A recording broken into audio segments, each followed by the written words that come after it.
कहानी स्टार्ट होती है और हमें हमारा एमसी बेड पे लेटा हुआ दिखाई देता है। तभी उसको उसकी बहन का कॉल आता है जो उसे कहती है उसे अपने कॉलेज में आने के लिए, क्योंकि उसका पेरेंट टीचर मीटिंग है और इसलिए अपने भाई को कॉलेज में बुलाती है। जब हमारा जिन्वो भी रेडी होकर पहुंच जाता है, जिसे देख के उसकी बहन भी शॉक हो जाती है।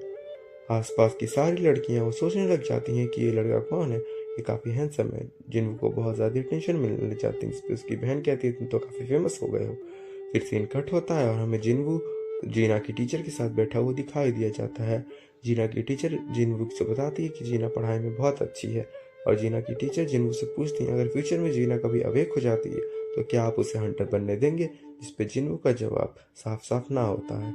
इसके बाद हम देखते हैं कि जीना की टीचर जिन्वो से रिक्वेस्ट करती है कि जीना की एक दोस्त जो कि हंटर बन चुकी है, जिसके साथ हम पहले भी ट्रेड पे जा चुके हैं, क्या आप उसे समझा सकते हैं कि हंटर का प्रोफेशन काफ़ी खतरनाक होता है। इस पे जिन्वो मान जाता है। फिर सीन कट होता है, हमें जीना की दोस्त दिखाई जाती है जिसे जिन्वो मिलने आता है। जिन्वो उसे समझाने की कोशिश करता है पर वो नहीं मानती है, उसे कहती है उसे पैसे की ज़रूरत है। इस पे जिन्वो हमारा उसकी मदद करने की सोचता है। फिर सीन कट होता है, हमें एक प्लेन लैंड करते हुए दिखाया जाता है जिसके अंदर से एक एस रैंक हंटर डोंग सुंगू बाहर आता है। ये वही हंटर है जिसके भाई को जिन्वो ने सीजन 1 में मार दिया था और जिसका बदला लेने के लिए वो इस कोरिया में वापस आया है। फिर सीन कट होता है और हमें हमारा चेयरमैन दिखाया जाता है कोरियन हंटर एसोसिएशन का, जो कि चाय जोंग से बात कर रहा होता है कि जेजू आइलैंड पे जो म्यूटेंट बीस्ट हैं वो अब उड़ने भी लगे हैं और जल्दी वो शहरों की ओर भी आने लग जाएंगे। सीन कट होता है, हमें एक डंजन का सीन दिखाया जाता है जहाँ पे जिन्वो अपनी बहन की दोस्त को लेके आया होता है जिसके साथ वो रेड पे जाने वाला होता है। वहाँ पर हमें और हंटर दिखाया जाता है जिसमें से ये हंटर एक ए रैंक हंटर होता है, बाकी सब बी और सी रैंक के हंटर होते हैं। सब लोग डंजन में एंटर कर जाते हैं, लेकिन फिर डंजन का रंग अचानक से लाल हो जाता है। हमें पता चलता है ये एक रेड गेट है। रेड गेट वो गेट होते हैं जिसमें से तभी आप निकल सकते हैं जब आप वहाँ के बॉस को हरा दें। सभी के सभी हंटर्स एक बर्फीली जगह पर ट्रांसपोर्ट हो जाते हैं। तब तक एक उसमें से एक हंटर के सिर पे एक तीर लगता है जिससे उसकी डेथ हो जाती है। ये देख के जीना डर जाती है पर जिन्वो उसे तीर लगने से बचा लेता है। ये तीर किसी और ने नहीं, बस वहां पे मौजूद आइस एल्फ ने हमला किया था। जिन्वो उन्हें बहुत गुस्से की निगाहों से देखता है। फिर उसके बाद हमें पता चलता है कि यहाँ पे जो ए रैंक हंटर है ये अपनी जान बचाने के लिए सोचता है और ये हाईएस्ट रैंक हंटर्स को अपनी लिस्ट में ले लेता है। लेकिन वहाँ पे ये जो लड़की होती है उसे पता चल जाता है कि जिन्वो कोई ई रैंक हंटर नहीं बल्कि हायर रैंक हंटर है। ये लोग अलग अलग अपने रिश्ते तय कर लेते हैं। फिर हमें इन दोनों का ग्रुप दिखाया जाता है जिसमें ए रैंक हंटर का ग्रुप भालू से लड़ते हुए दिखता है। ये आइस बियर्स हैं जो कि बहुत ही खतरनाक होते हैं, पर फिर भी ये इन लोगों से लड़ते हैं और इस आइस बियर्स को हराते हैं। तब सीन कट होता है, हमें जिन्वो की टीम को दिखाया जाता है जहाँ जिन्वो उन्हें गरम गरम कपड़े देता है पहनने के लिए। अपनी इन्वेंट्री से उन कपड़ों को निकालता है जिसे देख के सारे लोग शॉक हो जाते हैं, लेकिन वो जिन्वो के दिए हुए कपड़ों को पहन लेते हैं। फिर जिन्वो से पूछते हैं कि तुम हो कौन, जिस पे जिन्वो का जवाब होता है कि तुम सबको बस चुप रहना होगा, मैं तुम सबको यहाँ से जिंदा निकालूंगा। सीन कट होता है, फिर हमें गैस बियर आते हुए दिखाई देता है। डंजन के बाहर हम देखते हैं कि वाइट टाइगर गिल्ड का मास्टर यहाँ पर खड़ा रहता है जिससे मिलने के लिए डोंग सुंग भी आता है। ये वही हंटर है जो जिन्वो को मारना चाहता है। वो जब जान लेता है कि जिन्वो अंदर है तो सोचता है कि जिन्वो वैसे ही अंदर मर जाएगा, लेकिन यहाँ जिन्वो को देख सकते हैं कि जिन्वो यहाँ पर आइस बियर्स की बैंड बचा देता है। फिर हम लोग दिखाया जाता है कि वो लोग कैंपिंग कर रहे होते हैं, पर जिन्वो अपने स्टेट्स को बढ़ाने के लिए और आइस बियर्स को मारने चले जाता है। वहाँ जिन्वो अपने गार्डियंस को भेज देता है जिससे और आइस बियर्स के बीच में फाइट चालू हो जाती है। तब तक वहाँ पे आइस बियर्स का बॉस आ जाता है जिसे जिन्वो हराने के लिए अपने सबसे खतरनाक कमांडर इग्रिस को भेज देता है। इग्रिस और आइस बियर के लीडर की फाइट होती है और इग्रिस बहुत आसानी से उसे गाजर मूली की तरह काटते जाता है और लास्ट में उसे मार देता है। और मारने के बाद वो जिन्वो के सामने आके रिस्पेक्ट की तरह बैठ जाता है, जिसपे जिन्वो उसे शाबाशी देता है। सीन कट होता है और हमें हमारा वो ए रैंक हंटर दिखाया जाता है जो अब काफ़ी खतरनाक हालत में पहुंच चुका है क्योंकि उसे आइस ने घेर लिया है और उसकी बाकी टीम मर चुकी है और वो डरा हुआ है। एपिसोड की स्टार्टिंग में देखते हैं कि जो आइस बियर का लीडर होता है उसका सर कटा रहता है। हमारा जिन्वो संगे राइस बोल के उसकी आत्माओं को बाहर निकाल लेता है और उन्हें अपनी शैडो आर्मी में जोड़ लेता है। सीन हमें दिखाया जाता है कि डोंग सुंग मैनेजर का गला पकड़ लेता है जिसको बचाने के लिए व्हाइट टाइगर गिल्ड का मास्टर उसके सामने आ जाता है। ये दोनों एस रैंक हंटर एक बहुत ही खतरनाक ऑरा रिलीज करते हैं इन दोनों की फाइट को रोकने के लिए वोंग जोंग इन दोनों के बीच में आता है और इन्हें रोक देता है। सीन चेंज होता है, हमें हमारा वो ए रैंक हंटर दिखाया जाता है जो जिन्हों के ग्रुप को देख के काफ़ी ज़्यादा पागल हो रहा होता है। वो सोच रहा होता है ये लोग कभी जिंदा कैसे हैं, और ये इन पे हमला करना चालू करने रहता है। लेकिन तब तक वहाँ पर जिनवू आके उन लोगों को बचा लेता है और उस ए रैंक हंटर को दूर फेंक देता है। और तब तक जिनवू देखता है कि उसका पीछा करते हुए आई सेल्फ भी आ चुके हैं। आई सेल्फ का लीडर बोलता है जिनवू से कि अगर वो वहाँ पे मौजूद लोगों को उन्हें दे देगा तो जिन्हों को जाने देगा, जिस पे जिन्हों मना कर देता है। वहाँ पे एक आई सेल्फ का सिर काट देता है। आई सेल्फ का सिर काटने के बाद वहाँ पे फाइट चालू हो जाती है। जिन्हों की आर्मी एल्फ्स की आर्मी पे भारी पड़ने लग जाती है। दोनों की फाइट चालू होती है। जिन्हू और एल्फ्स के लीडर के बीच में फाइट स्टार्ट होने लग जाती है। जिन्हू अपना हथियार निकाल लेता है और फाइट चालू कर देता है। वहाँ पे बहुत खतरनाक फाइट होती है। साथ से साथ जिन्हू लीडर पे एक्सप्लोजन भी करता है। पीछे से हमें वो एक हटर दिखता है जिन्हू पे हमला करने के लिए उसके पीछे खड़ा रहता है और उसकी ओर जाने लग जाता है।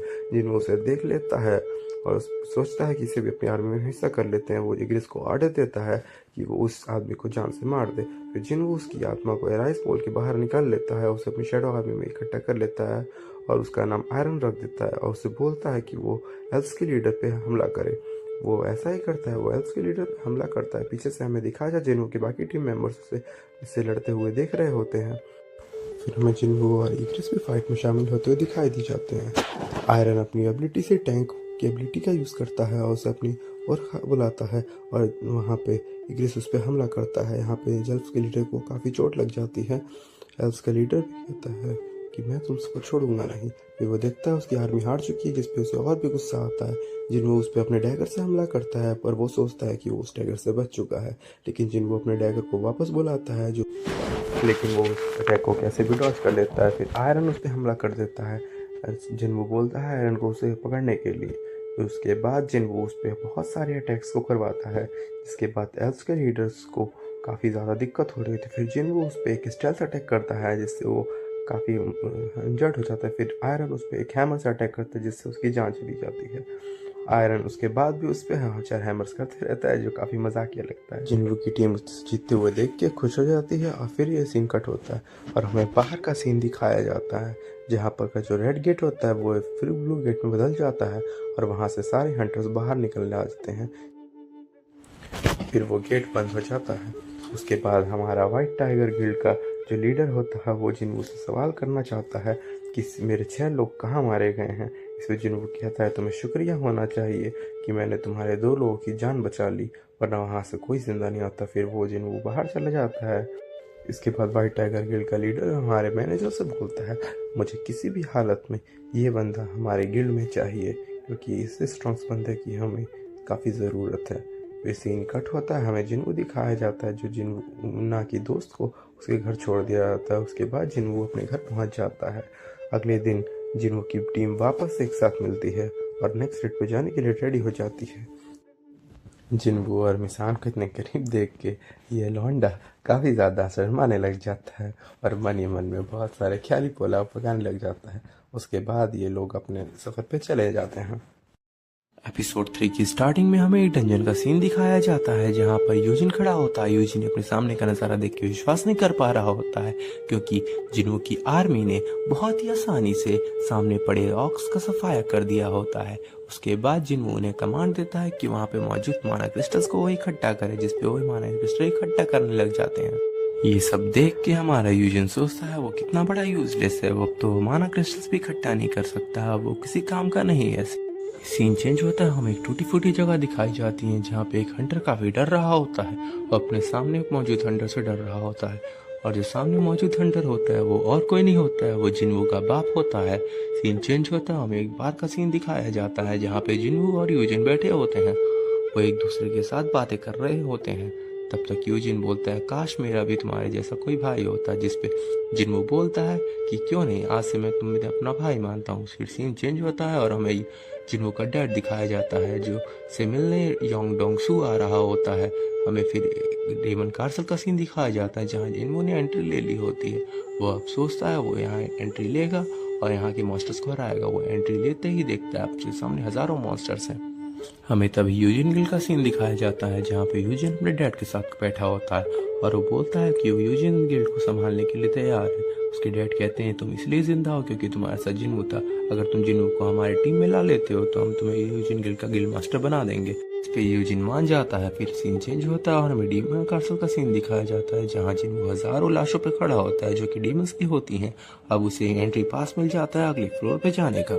जिन्नू अगले फ्लोर पे जाने के लिए तैयार होता है लेकिन वो रास्ते में थक जाता है, इसलिए वो अपनी मैजिकल बीस्ट को बुलाता है जिसपे वो सवारी करके आगे जाता है। फिर हमें मिस चाय का सीन दिखाया जाता है जो कि सोच रही होती हैं कि हंटर गिल ने उसे मना किया है ये इन्फॉर्मेशन बाहर निकालने के लिए कि जेजू आइलैंड के जो बीस्ट हैं वो उड़ने भी लगे हैं और वो अब मेनलैंड की तरफ आ रहे हैं।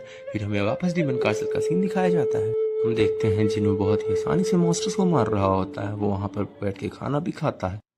उसका मिशन होता है कि वो 10,000 सोल्स को इकट्ठा करे जिसमें से 4,000 उसने इकट्ठा कर लिए होते हैं। फिर वो बहुत तेजी से कासल के ऊपर चढ़ने लग जाता है। देखते ही देखते उसके 10,000 सोल्स कलेक्ट करने का टारगेट भी पूरा हो जाता है और वो फ्लोर के 50th फ्लोर पे पहुंच जाता है जहां फ्लोर बॉस होता है। जिन्हों अपनी आर्मी को बुलाता है और फ्लोर बॉस पे अटैक कर देता है। देखते ही देखते वहां पे खतरनाक अटैक होने लग जाता है। तब तक हमें देखा जाता है कि जिन्हों की आर्मी के मेजर्स भी उस पर अटैक करते हैं। तब हमें दिखाया जाता है कि फ्लोर बॉस भी तैयार हो जाता है। वो जिन्हों पे हमला करने के लिए कूद पड़ता है और अपने खतरनाक से हथियार से उस पर हमला कर देता है जिसे जिन्हों डॉज कर लेता है। फिर जिन्हों गुस्सा हो जाता है, कहता है मैंने इसे देखा ही नहीं, काफी फास्ट है। फिर जिन्हों अपनी ताकत का इस्तेमाल करता है और उस डीमन को एक खींच के पंच मारता है जिससे वो बहुत दूर जाके गिरता है। फिर वो डीमन भी उस पर हमला करने के लिए तैयार हो जाता है और उसी तरफ तेजी से दौड़ पड़ता है। फिर दोनों में एक घमासान युद्ध चालू हो जाता है। डीमन उस पर हमला करता है जिससे जिन्नू अपने टैंक की मदद से रोक लेता है। फिर जिन्नू भी बहुत तेजी से उसकी ओर जाता है, अपनी स्पीड का यूज करता है, अपने डैगर उस पर निकालता है और उस पर खतरनाक हमले कर देता है और उसे मार देता है। इससे वो 50 बॉस को मार दिया होता है, उसे वर्ल्ड ट्री फ्रैगमेंट मिल जाता है। फिर हमें जिन्नू के डेड का सीन दिखाया जाता है जिससे मिलने डोंग सुंग वुंग आया होता है जो कि एक ऐसा संगठन होता है। वो दोनों एक दूसरे से बात कर रहे होते हैं। पूछता है क्या तुम मैजिक बीस्ट हो या इंसान, जिसपे वो कहता है मैं इंसान हूँ और मेरा एक बेटा भी है जिन्नू। जिसे नाम सुन के डोंग सुंग वू से कहता है कि तुम्हारा बेटा मर चुका है, जिसपे जिन्नू का डैड काफी गुस्सा हो जाता है और उसे बहुत मारने जाता है। हम डीमन कासल का सीन देखते हैं जहाँ पे जिन्नू 75th फ्लोर पे आ जाता है और वहाँ के बॉस को उससे लड़ने लग जाता है और उसे बहुत ही आसानी से हरा देता है। फिर हमें बिल्डिंग का सीन दिखाया जाता है जहाँ पे डोंग सुंग वू काफी घायल हुआ है जिसे जिन्नू के डैड ने मारा है। फिर हमें वापस डंजन में सीन दिखाया जाता है जहाँ पे जिन्नू बैठा होता है, उसकी सप्लाईज खत्म हो गई होती है। वो अपने कान में इयररिंग लगाता है और अपनी नेकलेस पहनता है जो उसे 75 और 50th फ्लोर पे बॉस से मिली होती है। फिर वो कर्स लूट खोलता है जिसके अंदर से उसे एक डबल डंजन की मिलती है। ये वही डंजन है जहाँ पर जिन्नू पहली बार प्लेयर बनता है। फिर जिन्नू 75 फ्लोर से वापस अपने घर लौट जाता है और इसी पे एपिसोड खत्म हो जाता है। एपिसोड 4 की स्टार्टिंग होती है और हमें बिल्डिंग का सीन दिखाया जाता है जिसके पास एक पोर्टल होता है। इस पोर्टल में से कोई इंसान बाहर आ रहा होता है और ये कोई और नहीं, हमारे कहानी का मेन प्रोटैगनिस्ट संग जिन वू होता है। वो बाहर आते ही सोचता है वो 75 फ्लोर तो क्लियर कर लिया है पर उसे अभी भी 100 फ्लोर क्लियर करना है क्योंकि उसे एलिक्सर ऑफ लाइफ बनाने के लिए एक और चीज़ चाहिए। वो सोचता है कि वो अब फिर से जाएगा डंजन में, लेकिन अभी उसे हायर डंजन में जाना होगा जिससे उसके लेवल बढ़ सके, पर वो अभी ई रैंक का है इसलिए उसे अब रीएवैल्यूएशन करवाना ही होगा। यही सोचता है वो और फिर वो सोचता है कि वो कल जाके अपना रीएवैल्यूएशन करवाएगा। फिर हमें हंटर एसोसिएशन का एक सीन दिखाया जाता है जहाँ पे एक आदमी खड़ा होता है। वो हर एक हंटर को देख रहा होता है। वो एक हंटर को देख के बोलता है कि ये ज़रूर ई रैंक का होगा और दूसरे हंटर को बोल के बोलता है कि ये ज़रूर डी रैंक का होगा। वो वहाँ पर हंटर्स को देख रहा होता है जिसे अपनी गिल्ड में शामिल करता है। तभी उसे जिन्नू दिखाई देता है जिसे देख के वो शॉक हो जाता है। वो तुरंत मिस्टर बेक को कॉल करता है और उसे बताने लग जाता है कि जिन्नू अपना रीएवोल्यूशन करवाने के लिए यहाँ आया है। मिस्टर बेक उसे तुरंत कहते हैं कि वो थोड़ी देर में तुरंत वहाँ पहुँच रहे हैं। वो जिन्नू को वहाँ रोक के रखें। फिर सीन चेंज होता है और हमें हॉल का सीन दिखाया जाता है जहाँ की सभी हंटर बैठे होते हैं। वहाँ पे जिन्नू भी बैठा होता है और वहाँ दो और लोग होते हैं। वहाँ पे एक बूढ़ा आदमी होता है जो कि काफ़ी एजिंग होता है, 40-50 साल का होगा वो। उसे डर लग रहा होता है क्योंकि उसका भी इवैल्यूएशन होने वाला था। वो सोच रहा होता है अगर उसका इवैल्यूएशन हो गया और उसे अच्छी रैंक मिल गई तो अच्छा कमा पाएगा और अपनी वाइफ के साथ रह पाएगा। जिन्नू वो सब सुन रहा होता है। फिर जिन्नू को बुलाया जाता है। जिन्नू अपना इवैल्यूएशन देने के लिए चला जाता है। इवैल्यूएशन रूम में जिन्वू के सामने एक माना क्रिस्टल होता है जो कि एक बहुत बड़ा स्पीयर के फॉर्म में होता है। वहाँ पे जो अटेंडेंट होती हैं वो जिन्वू से बोलती हैं कि वो अपना हाथ इस माना क्रिस्टल पे रखे, जिससे उसका माना हमें पता चलेगा और उसका लेवल हम निकाल सकेंगे। जिन्वू अपना हाथ उस क्रिस्टल पे रखता है, लेकिन जो कंप्यूटर होता है उसमें एक एरर दिखाई देने लग जाता है, जिस पे वो लड़की कंफ्यूज हो जाती है। वो फिर से इसका माना चेक करती है, लेकिन वहाँ पे फिर से एक बार एरर आता है, जिसे देख के वो शॉक हो जाती है। तब तक वहाँ पे एक आदमी एंट्री होता है। ये आदमी वहाँ का डायरेक्टर होता है। वो लड़की उससे बोलती है कि हम इनका माना है मेजर ही नहीं कर पा रहे हैं, मशीन में ज़रूर कोई खराबी है। फिर वो डायरेक्टर जिन्वू को फिर से माना चेक करने के लिए बोलता है, और जब वो फिर से माना चेक करता है तो फिर से एरर आता है। तो वो समझ जाता है कि ये मशीन खराब नहीं है, बल्कि ये मशीन जिन्वू का माना लेवल मैच ही नहीं कर पा रही है, ये उसे नाप ही नहीं पा रही है। और वो सोचता है कि ये ज़रूर कोरिया का नया एस रैंक हंटर होगा, और वो उस लड़की से बोलता है ये माना इसलिए नहीं कर पा रहा सेलेक्ट क्योंकि जिन्वू का माना ही बहुत ज़्यादा है, और ये हमारे कोरिया का 10वां एस रैंक हंटर है। फिर हमें बाहर का सीन दिखाया जाता है जहाँ पे वो जिन चाई जोंग के साथ खड़ा होता है। ये चाई जोंग कोरिया का एक एस रैंक का हंटर होता है जो कि फायर टाइप मैजिक में बहुत ही ज़्यादा प्रोमिनेंट होता है। ये लोग यहाँ पे रेड गेट इंसिडेंट की बात कर रहे होते हैं, जिस इंसिडेंट में व्हाइट टाइगर गिल्ड के 6 लोग मारे जा चुके होते हैं। जो यहाँ पे चाई जोंग रहता है या वो जिनसे पूछता है कि व्हाइट टाइगर गिल्ड से नॉन एफिलिएटेड 2 मेंबर्स भी व्हाइट टाइगर गिल्ड के इस रेड में गए थे। फिर वो गेट रेड गेट में बदल जाता है, तो उस गेट से जो 2 नॉन एफिलिएटेड लोग आए थे वो कौन थे। पता चला कि उन दोनों में से ही किसी एक ने वहाँ पे मौजूद बॉस को भी हराया होता है। चाई जोंग काफ़ी इंटरेस्टेड होता है इस आदमी के बारे में जानने के लिए, लेकिन वो जिन बोलता है कि वो अभी से बता नहीं सकता क्योंकि वो अभी से मैनेज नहीं कर रहा है। फिर हमें एक कमोशन दिखाया जाता है जहाँ पे काफ़ी ज़्यादा भीड़ होती है, जिसको नोटिस करके वो जिन और चाई जोंग भी उसकी ओर चले जाते हैं। दोनों को जब वहाँ पहुँचते हैं तो वो देखते हैं कि यहाँ पे बहुत सारे हंटर गैदर हैं। सभी हंटर्स काफ़ी अमेज लग रहे होते हैं। वो काफ़ी ज़्यादा शौक होते हैं ये जान के कि इस हंटर का माना मीटर भी मेजर नहीं कर पा रहा है। क्या ये कोरिया का एक नया एस रैंक हंटर है? ये सब बात सुन ही रहे होते हैं। तब तक वहाँ पे चाई जोंग भी आ जाता है जो कि हंटर गिल्ड का रिप्रेजेंटेटिव बन के आया होता है। वो वहाँ पे जिन्वू को देख के काफ़ी अमेज होता है क्योंकि जिन्वू के अंदर से बहुत ही ज़्यादा पावरफुल ऑरा निकल रहा होता है, और वो शॉक हो जाता है। वो फिर जिन्वू के पास जाके खुद को इंट्रोड्यूस करता है कि मैं चाई जोंग हूँ, एक एस रैंक हंटर, और मैं गिल्ड की तरफ से रिप्रेजेंटेटिव बन के आया हूँ। वो जिन्वू से बोलता है क्या मैं आपसे पूछ सकता हूँ कि आप किस गिल्ड में जाने का सोच रहे हैं, लेकिन इसकी बात जिन्वू सुनता ही नहीं और वो बगल से ही निकल जाता है ये कहते हुए कि वो अभी जल्दी में है, जिसपे चाई जोंग काफ़ी ज़्यादा शॉक हो जाता है। और वहाँ पे मौजूद लोग कहते हैं कि उसने चाई जोंग को भी रिजेक्ट कर दिया होता है। वो पीछे मुड़ के वो जिनसे बोलता है कि मैंने उसे इंट्रोड्यूस तो नहीं किया होगा कि मैं हूँ, लेकिन वहाँ पे वो जिम बोलता है कि आपने किया था लेकिन उसने ध्यान नहीं दिया, जिसपे वो और शौक हो जाता है। फिर वो बाहर देखने लग जाता है जहाँ से उसे कोई बाहर से भागते हुए आते हुए दिखता है। वो और कोई नहीं हंटर बेक होता है जो कि एक और एक ऐसा रैंक हंटर है। वो जिन्वू से मिलने यहाँ आया होता है, लेकिन जिन्वू यहाँ से निकल जाता है। वो यहाँ पे वो लोग उसे पूछता है, लेकिन फिर वो नोटिस करता है कि यहाँ पे चाय जोंग था, और चाय जोंग को यहाँ देख के वो समझ जाता है कि चाय जोंग को भी जिन्वू के बारे में पता चल गया है। फिर हमें सीन चेंज होता है और हमें हॉस्पिटल का सीन दिखाया जाता है जहाँ पे जिन्वू अपनी माँ से मिलने आया होता है। जिन्वू अपनी माँ को इस हालत में देख के बोलता है कि कुछ देर और रुक जाइए, मैं आपको ठीक ज़रूर कर दूंगा, बस कुछ देर की और बात है। फिर वो हॉस्पिटल से के दरवाजे से बाहर निकलता है। बाहर निकलते ही वो जिनसे मिलता है। वो जिनसे पूछता है कि क्या वो मेरा पीछा कर रहा है, इस पे वो जिन बोलता है नहीं, उसे बस हंटर्स की सुरक्षा करने के लिए और उनका ख्याल रखने के लिए भेजा जाता है। अब वो देखता है कि सामने से कोई आ रहा होता है। वो जिन्स हमसे बताता है कि ये आपसे मिलना चाहते हैं। ये और कोई नहीं, हंटर्स एसोसिएशन के प्रेसिडेंट हंटर गो जिंग ही होते हैं, जो कि वहाँ के प्रेसिडेंट रहते हैं, जो खुद एक एस रैंक हंटर रह चुके हैं। वो जिन्वू से मिलते हैं और उसे बधाई देते हैं कि तुम एक एस रैंक हंटर हो। जिस पे जिन्वू बोलता है मेरा अभी इवेल्युएशन का रिजल्ट नहीं आया है। जिस पे वो बोलते हैं कि कोई ज़रूरत नहीं, तुम्हारी माना कि पता चल रहा है कि तुम एक एस रैंक हंटर तो आराम से ही हो।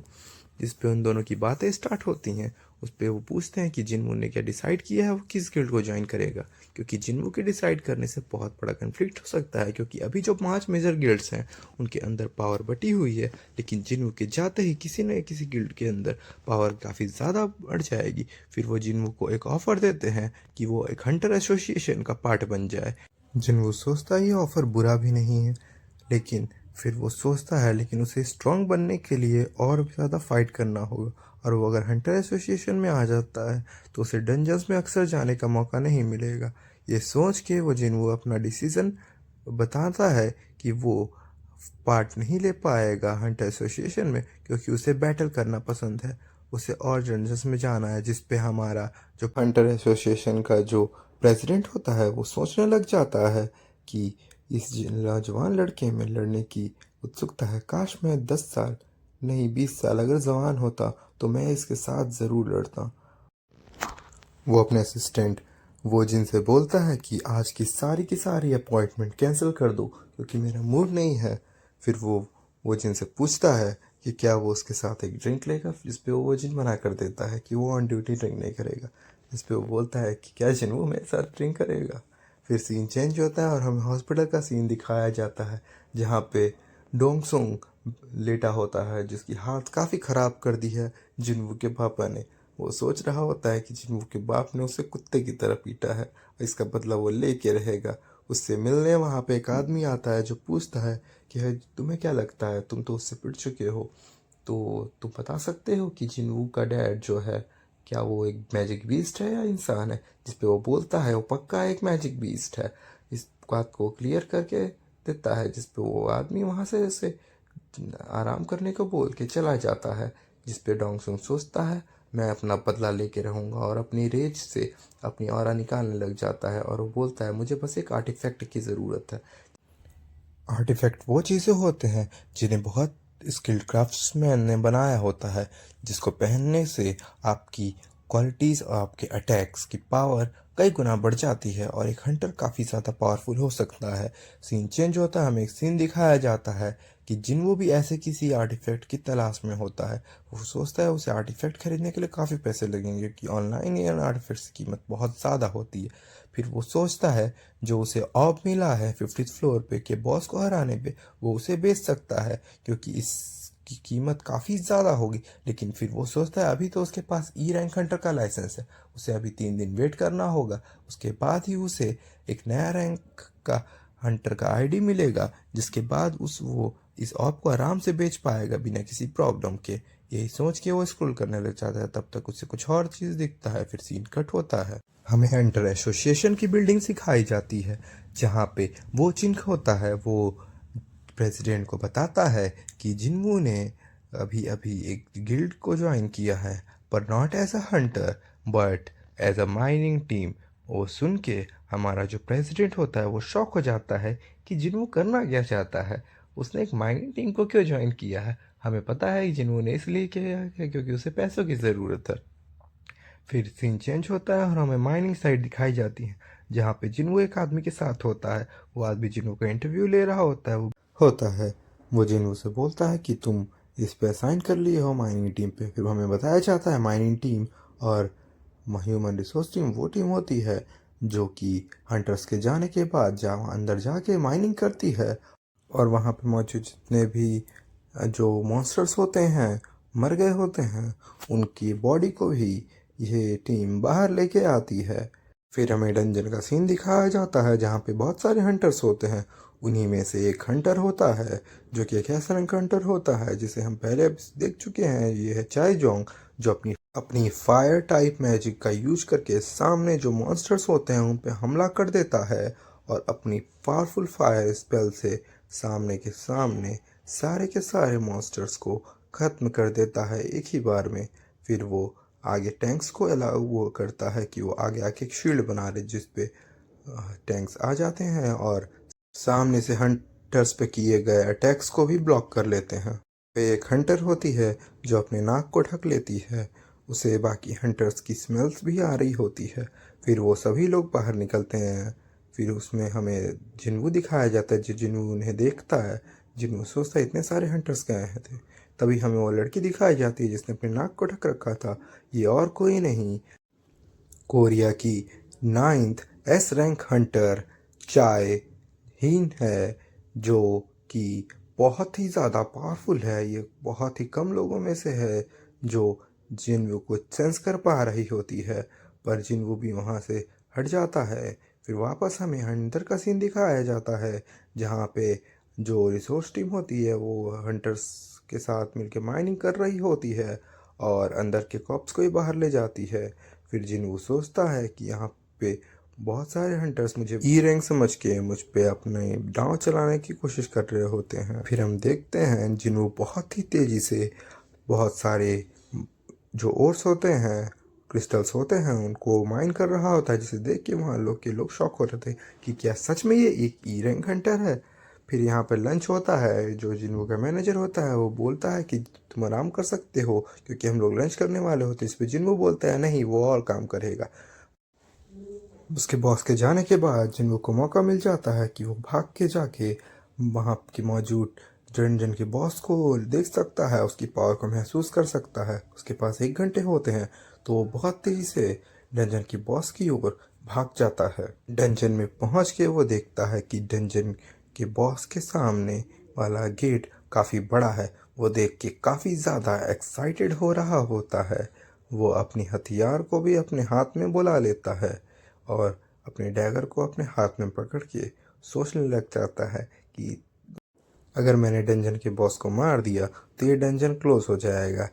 लेकिन मैं बस एक बार उससे फाइट करूंगा, मैं उसे मारूंगा नहीं, लेकिन मैं उसकी पावर को ज़रूर महसूस करूंगा। तब तक पीछे से कोई उसे आवाज़ लगाता है जिस पे जिन्वू काफ़ी ज़्यादा शॉक हो जाता है। जिन्वू के पीछे और कोई नहीं, चाय हेन होती है, जो कि जिन्वू से पूछ रही होती है कि वो कौन है और वो यहाँ क्या कर रहा है। और इसी पार्ट पे हमारा एपिसोड 4 ख़त्म हो जाता है। सो लेट मी नो कि आपको एपिसोड 4 कैसा लगा है और जल्दी हम एपिसोड 5 भी इसका लाएंगे।